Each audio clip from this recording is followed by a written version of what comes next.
morning. This is Playing to Win with me, Mark Henderson Leary, and my good friend Brad Freyer. How are you, sir? I am well. How are you? I'm fantastic. What I noticed is now it's like, we have this nice calm conversation and the countdown hits and it's like, okay, we got to bring the energy. I literally get to a stance. I got 1 foot back. Like it's like a fighting stance. Like I'm ready to go. Like if you're ready, if you punched me, punched at me as I was reading that, I would block you. You would have no chance. I don't know. I kind of like my chances. One day I'm going to sneak in and just be like, boom, see what happens. Oh, so we were talking about all kinds of crazy things, and I just want to drop it right now. What is the role and importance of truth in leadership? Ooh, well done. All right. I see where you're going with that. Man, I am a huge believer in candor in all that you do. And I think in leadership, I think teams and individuals know when a leader is not being honest, and you only have so much room that you only have so much rope that you can pull before you lose your team if you're not honest with them. Wow. Yeah, you kind of. I don't know how to articulate this because you caught me off. That's a good one. I did. Great topic. Well, I want to challenge it because it's your quote that inspired me. So it was actually, give us the quote because you nailed it. Hit us with the quote. What a wicked web you weave when you practice to deceive. Indeed, was that right? the one? Yeah, that was the one. And so, and I was challenging you that just to show you how innocent I've become, which is weird to say. That, like, who does that anymore? Who does that anymore? It's like, isn't that like a fad from the past? Lying, like I was like it worked, like, and I wish it was. Yeah. Yeah. And so it's interesting to think about that because I've spent so many years in many different ways seeking my truth, and what a lot of what I do as a business coach is especially seeking and discovering core values and core focus, which involves purpose and where we play, where we're really truly talented, competent, and dominant, is the seeking of a real truth. And I think about that. A lot of people haven't asked a lot of the questions about what am I good at, what do I believe in most, and when made to choose, what will I choose, which are essentially your core values. And so I'm on this road of like truth is the whole deal. That's the whole thing. And so why would you on purpose go the wrong direction on that? But I think you're right. There's a lot of people who still think that's a viable method. Well, I think some people are. I have known some people in my life who are perpetual. Like they just it almost seems like they can't help themselves because they would lie about things they didn't even need to lie about. I mean, things that were so benign and so simple that you would catch them in the middle of a lie on something that just was so irrelevant. I think some people are horribly afraid of conflict. And so in leadership, you have to deliver bad news. You have to give critiques. You have to tell people things that they don't want to hear from time to time. And I think sometimes people are so fearful of conflict that they lie to avoid that. I'm glad you said that because that's I'm very passionate about that belief. So I've uncovered this concept, and there's books on this concept called nice guy syndrome, and it's and whether you consider it like a literal disease or just sort of a condition of a mindset, I have taken away one truth from it, and that particularly for men who have been conditioned to please people, they don't want to disappoint.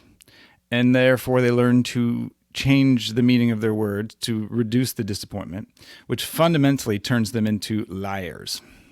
So nice guys, people who are afraid to disappoint people, and so nice people. I mean, nice guy syndrome, you can apply that to women. So anybody who's trying to please the listener as their primary goal is going to be a liar in small ways, which add up to big ways. Yeah, I mean, so need for approval, right? Yeah. If someone has a high need for approval, and you know these people, I mean, you can spot them. You can spot them pretty quickly when you work with them, or if you have social relationships with them.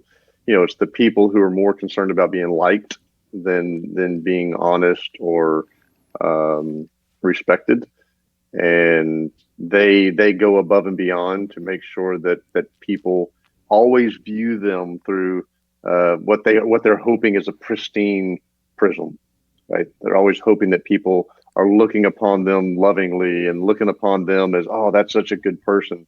And so they work hard to do that. In fact, sometimes to the detriment of their reputation or who they are, because they do stupid things that are inconsistent with what they should be doing, because they're just too concerned about having everyone like them.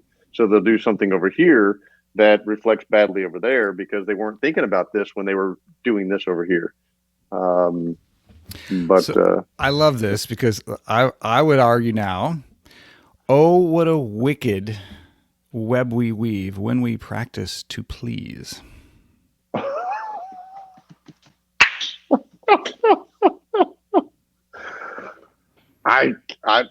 well done, well done.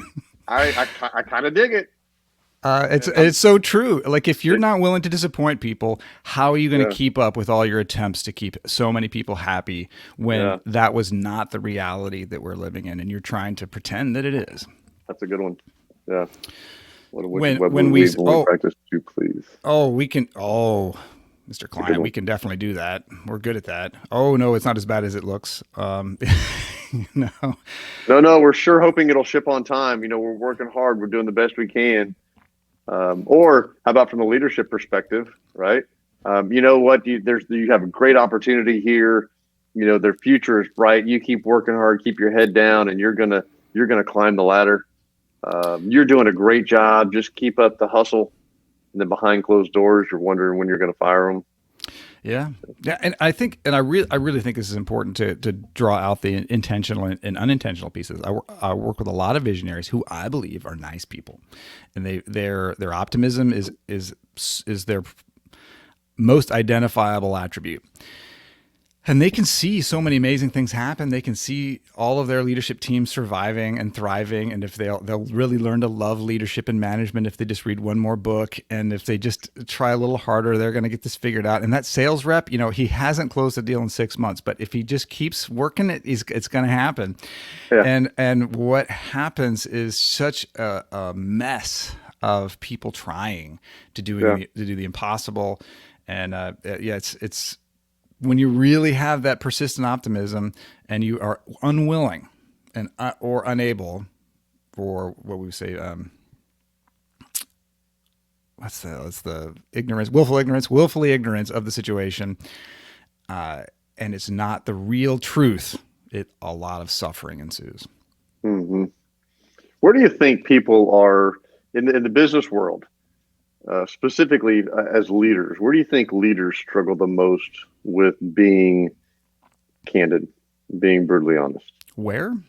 Yeah, Well, I mean, there's a couple different types of leaders.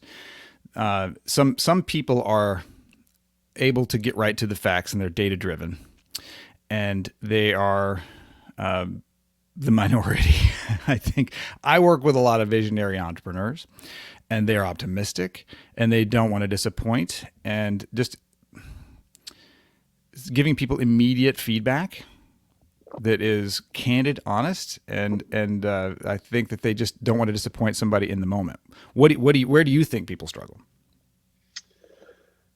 yeah. I think any news that they feel like would be disappointing to someone, whether it's career path, whether it's information on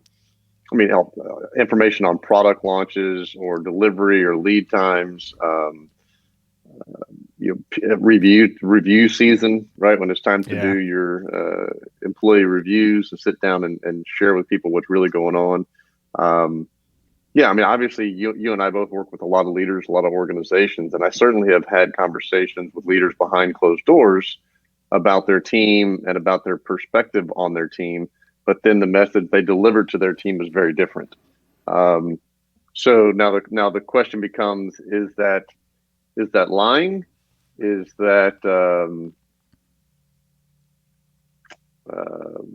withholding the truth? Is that what is that? Whenever you're not being brutally honest with people. I mean, is there a time and a place that it's appropriate to lie to people in the business world?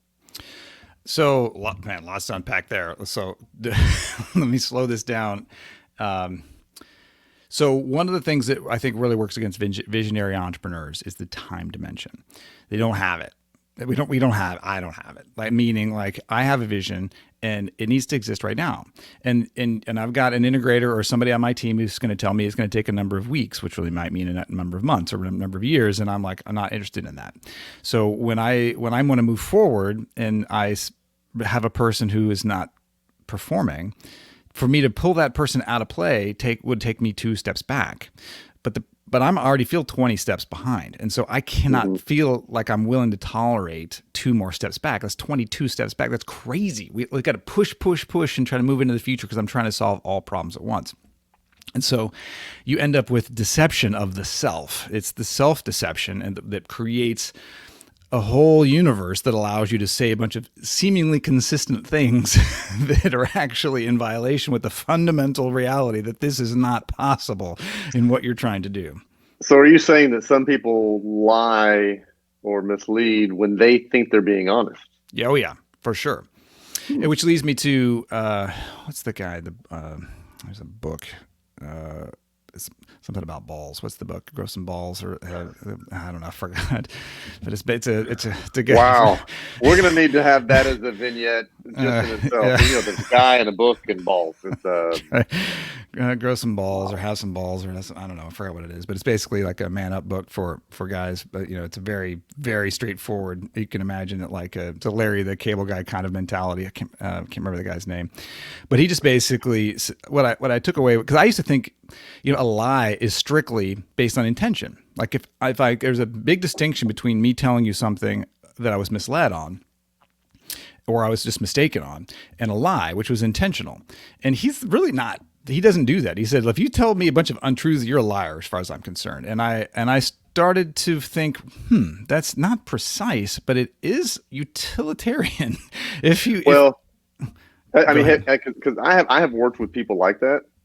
And so my question to you is have you ever worked with someone who told lies, and then when caught in the lie, they would use intent as their defense? Yeah. Well, that's not what I meant. Well, but that's what you said.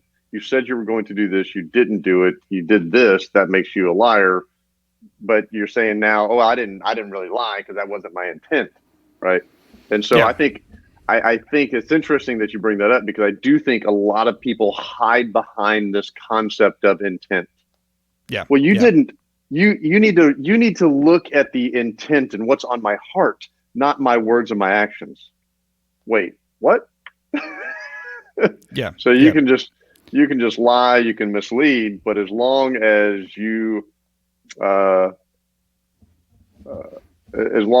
can recover by saying, no, I didn't mean that, here's what I really meant, then everything's fine. No. Yeah. So I think that's a great point. So behavior. You know, I've got 2 daughters, right? Yeah. And my message to them as they get to know people, right? Not just boys, but you know, specifically boys, but also with other girls. I say, you know, don't necessarily listen to the words that they say. Yeah. Watch what they do. Yes. Right? Yeah. Behaviorists will assert that the most reliable indicator of intent is behavior. Yeah. And it is a very strange thing to unpack, because I like to think of, you know, being very nuanced, and it's a very intellectual way to assess, I understand the world's chaotic and your intent matters, and my intent seems like it matters a lot, especially when I make a big mistake. But in the end, you're like, well, you know, I got to deal with the results.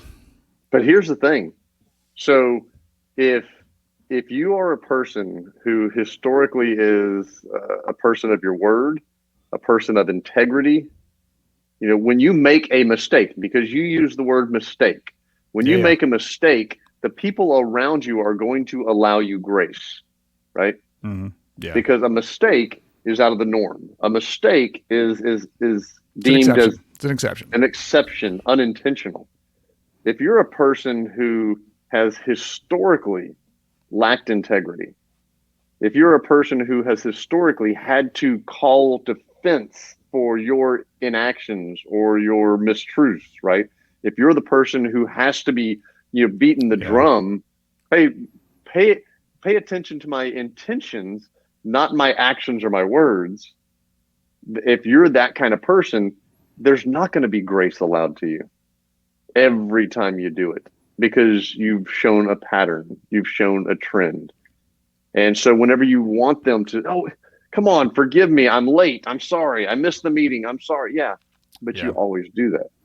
That's a Yeah. pattern, that's a trend, that's character, right? And I think it's interesting. We can probably separate out.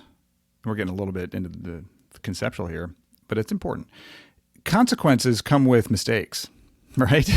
Like Sure. you can be forgiven and you can still be very hurt. Like, if I made a mistake skiing down the hill and I have a broken leg, like I don't have to be mad at that person, but they've got a Right. broken leg. And so I think as leaders, when we have a sales rep, a head of operations, a head of finance, and it's like, those reports where the P&L is inaccurate again. Well, it's one thing to forgive them. It's another thing to take their consequences away, because there are consequences. And if you are the conduit through which those consequences should flow, you need to separate the two out. Without question. If there are too many mistakes on the P&L, if Yeah. your operations lead is struggling with providing high quality service, all the reasons in the world might be a very good reason to forgive them. But if you need different results, those consequences rely on you to convey, or somehow make them happen. The book I was referring to, I wanted to make sure I got the balls thing right, it's called Grow a Pair. It's not exactly literary, but it's called Grow a Pair by Larry Winget. It is a very not PC book. Like, it is Okay. not appropriate for current politics. Anyone under the age of 30 won't get it, I don't think. But I don't know. I liked it, enjoyed it. All right. Good to know. Good to I'm know. not Appreciate I'm it. not under 30 No, you're not. I'm sorry. Didn't mean to. or 40. I'm not under Didn't mean to 40. drive that message home. Uh, Well, but so back to grow a pair and being candid, right? I mean, I have always claimed that part of my problem is that I'm not smart enough to be a good liar. I can't keep all the pieces together, and so for me, it's just easier to be brutally honest. But I I think. gotta call bullshit, Brad. You are definitely smart enough to be a great liar. But Thank you. I do applaud your smartness to recognize the inefficiency of doing so. It's exhausting. Horribly, to and keep it's track of. exhausting. Yeah, absolutely. I'm a And pleaser. so, So I know I've had to really get used to having the toughness to not please. And so continue. well, and I've ruffled feathers. I mean, I have stepped on toes. I have had people upset with me and frustrated with me because, I mean, part of whether you're in sales, leadership, customer service, whatever, or just in life in general, I'm a believer that if you feel something, you should say it, right? If something feels wrong in a sales call, you should say, "Hey, Mark, can we take a quick timeout? Something just doesn't feel right." Yeah. If Yeah. if I'm a leader and I don't feel like my teammates committed to what they're doing, or I feel like they're losing interest, hey, I get the sense that you're not into this anymore. If that's the case, that's okay, but let's have a conversation. I mean, I'm a believer that if you feel something, you need to say it. Now, you have to package it nicely, right? You can't just say what you want, because you are going to receive consequences if you do. And so you do have to find ways to frame the truth, especially when it can be hurtful or surprising or something like that to the people that you need to deliver it to. But you have to find ways to frame. But once again, I think that if you have built a track record of being an empathetic leader, someone who cares, someone who is committed to the team, and I think once again you receive grace when you have to deliver that bad news. right? Or when you have to um, reprimand somebody. Right? I like what you say about make sure you package it right, but that's not the normal problem that I encounter. Most people are way more fearful about the negative consequences than the opposite. And so, I mean, I think movies and history has painted the entrepreneur as narcissistic, self-centered, cold-blooded people who don't care about anything. That is not who I work with. I Narcissistic, work with, maybe, but well, I mean, there's ego for sure, but I think the ego is tied up in approval more often than a lack of interest of other people. yeah. And so, I mean, they're searching for applause. They're trying to get that approval, and they're trying to amp it up and try to get more and more people, in going on their team, as opposed to a true narcissist who, if the room goes quiet and they believe they don't care, they're just thinking strict utility. In like the sociopathic sense, they're strictly thinking utility. They don't have any emotion in the game. But the people I work with are highly emotional, highly sensitive, easily offended, trying to protect the people from bad consequences. And so when they sit there in a situation where, I don't want to say that if this goes any further, you're going to have to be fired. And I see people all the time. Recently, a team is kind of saying, hey, look, you need to give me that tough love because I need that to push me to be my best. And I've seen that numerous times where leaders on a leadership team are saying like, look, if you're not going to fire me for non-performance, I'm going to quit for non-performance. And it's like, what are you telling me? This team is actually craving more accountability than you're willing to give them. Multiple times I've seen that. Different leadership teams. For sure. Well, and I think some people could take offense to this statement, but I do believe that teams, much like children, and I don't mean that direct, comparison, but teams, much like children, thrive with boundaries, thrive with rules, and thrive with expectations, right? And so the more we can do to create boundaries and expectations and hold them accountable and have those meaningful conversations about course correction and, hey, you made a mistake. Let's figure out the root cause of the mistake. Let's fix it and let's move on. Right. Mm-hmm. I'm not going to beat you over your head about this, this mistake for the rest of your time here. We're going to identify what happened. We're going to fix it. We're going to keep trucking along. But too often we let it get too far. Right. We allow those little things to slide, and those little things turn into big things, and then they stack, and those big things start stacking more and more, and then all of a sudden we've got this huge problem to fix. It's interesting because, have you ever had a conflict, and you might not have one that resonates, but you've seen it happen. Have you ever had a conflict with someone that they were doing something that annoyed you or bothered you or that was troublesome to you, but you didn't say anything and it kept persisting, and you didn't say anything and it kept persisting and you didn't say anything. And then finally, after 6, 9, 12 months, they did it one more time and you erupted. And the other person said, I had no idea. Why is this such a big, you have been keeping score for 12 months in a game that the other person didn't know had even started. Well, I think everybody who's been in a long-term relationship, marriage or otherwise, has had something like that happen to them or by them. Correct. And so the problem when you do that as a leader, right? I'm talking specifically as a leader. When you're keeping score to a game that the other person doesn't know is being played, it's going to end badly. Well, it's deception. So it's absolute. You're lying to them through omission. You are deceiving them, right? You're allowing them to get away with things that they shouldn't be. And when they say, how am I doing? You're saying, great. The little things, you have to course correct the little things. And when you can course correct those little things, it makes course correcting the big things easier, because now you have that open dynamic. Now you have that open conversation. They trust you and respect you more because of the way you've handled the little ones along the way. Tons on there. So there's two concepts that are at work there. One is the strength of the leader.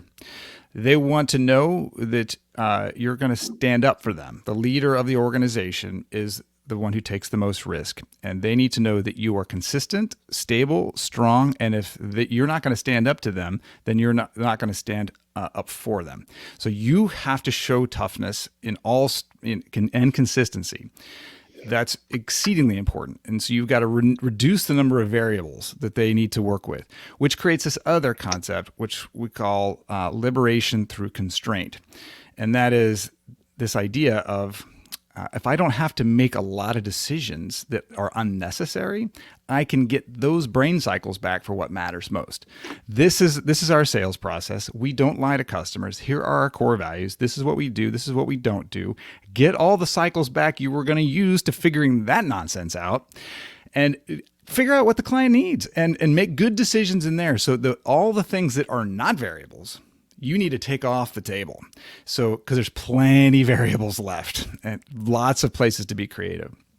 And I want one very specific example of this. There's two companies I know have done this, but one company did this like routinely.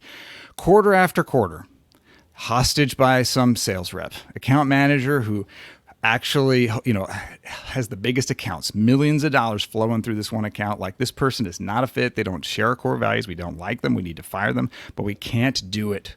Can't do it.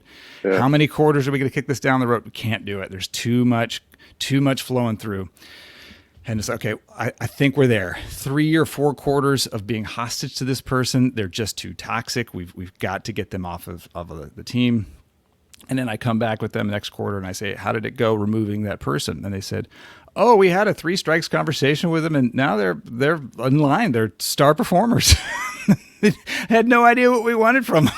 So, and about 20% of the time that actually happens. So I see that happen more than you would think. If you actually have a clear, truly clear conversation, this is what's going on. This is what I need to have. And if it continues, you can't work here anymore. And they say, okay, thanks for the instructions. I was winging it. Yeah. No, I think the more rules and boundaries that you have, the better that people can thrive in. Now, how you hold people accountable and how you reinforce those rules is important, but you got to have the structure, right? You got to have the boundaries. People will thrive when they know that they're playing by the rules and that they're achieving within it. Absolutely. We've hit our time. We got to land the plane. Yeah. All right. Hey, don't lie. Write that down. Michael Gerber always says that. Michael Gerber in his talks, he'll talk and he'll say, you don't need to write that down. He'll say, write that down. You need to know that. So write that down. Don't lie. Don't lie. Simple. Keep it consistent. Make sure your team and your kids, we say in the EOS world, to be good leaders, good managers, you got to be good parents. Handful of rules. Repeat yourself 7 times and walk the talk. Make sure you're super consistent, because nobody sniffs out your hypocrisy faster than your employees or your kids, because they're watching you. If you want some energy back, if you want to have a team that trusts you and can speed the velocity of growing your organization in ways that are predictable, keep it simple. Get into the bad news fast and have those hard conversations. Stick to those core values. Stick to your core focus. Be honest, be real. And if you've got something on your heart that you don't know how to say, but you need to say, let's get it out there. Maybe with kind of a disarmingly honest approach of like, hey, I don't know how to say this. This may come out wrong. I don't want to hurt your feelings, but I just have to be honest and get this out on the table. And maybe we can have a good conversation and lighten your load a little bit. Like it. Well done. Thank you, man. Thanks for teeing us up with a good topic. It's very, very core to me. So, I sprung it on you, but it was your topic, man. You did. We'll see you next week. We'll see you next week, right, Brad? Be around? Absolutely. Have a great week. All right. See you next time.